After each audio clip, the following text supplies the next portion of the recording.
hours a week at all in the last 5 years. Paul pulled out a grenade and tossed it into the water, thinking had fit to the blast. But instead, a corpse floated up. Who survived? Paul disguised himself as a corpse and lay by the shore, hunting when a wild dog passed by. He grabbed a cleaver and killed it. He brought the dog back to his father. When his father scolded him for not removing the litter, the meat was now toxic and couldn't be eaten. They had no choice but to skin the dog and try to trade a hide for food. They went to the neighbor's house, which Staines was skinning for fish. But the neighbor, armed with a gun, claimed the dog was his. It only gave them small fish. Paul resented the man deeply. The next morning, the neighbor shoved a gun into the father's mouth, accusing Paul of stealing his grenade. Paul didn't admit it, but to protect his father, he handed over a sweater as a gift. Only then did the neighbor leave. Right after, Paul's father slapped him. Paul didn't understand why his father was so hard. Then one day, the tragedy came. Paul found his father lying still over his notebook. They had died from eating poisonous plants. A result of starvation, Paul and Linda Dad were buried at sea. He wrapped his father in canvas and placed him into the water. Later,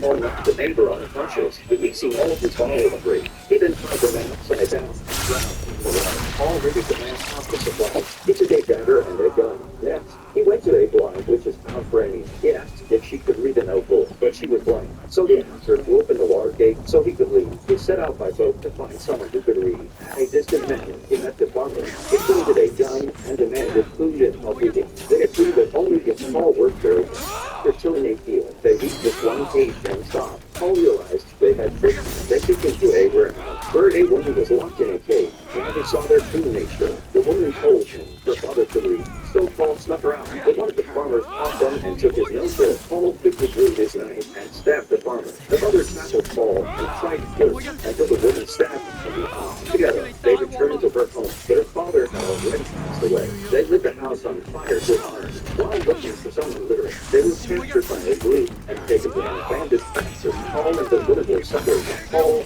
the group, to read the notebook. Then, the man was moved by the father's loving order, but the gang boss found out and sliced off his ear. Still, the group read the note.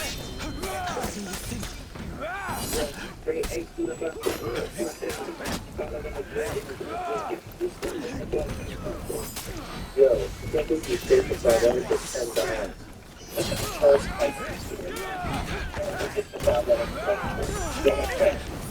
Hey, it's me. Look at everyone.